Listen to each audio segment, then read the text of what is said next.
দেখেন ভাই, আসলে মানুষের জীবনে কি কোনো মূল্য আছে নাকি কোনো দাম আছে?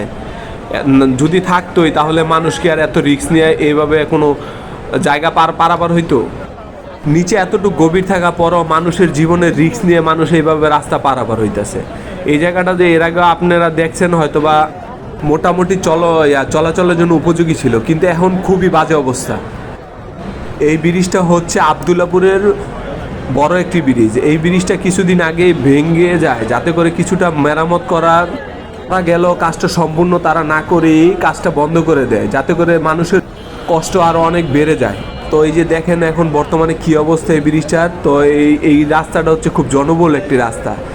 তার পাশ দিয়ে একটি ছোট্ট একটা ব্রিজ আছে, ওই ব্রিজ দিয়ে মানুষজন হাইটা চলার মতন অবস্থা নাই, কারণ ওই ছোট একটা হয়তো বা 6 থেকে 7 ফুটের একটা রোড আছে।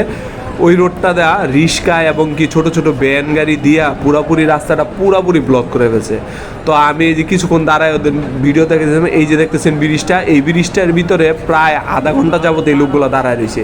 তা আমার জীবনের মায়া বা আমার খুব ভয় লাগতেছিল, তো আমি এই ব্রিজটা কোনোভাবে পার করতে পারিনি।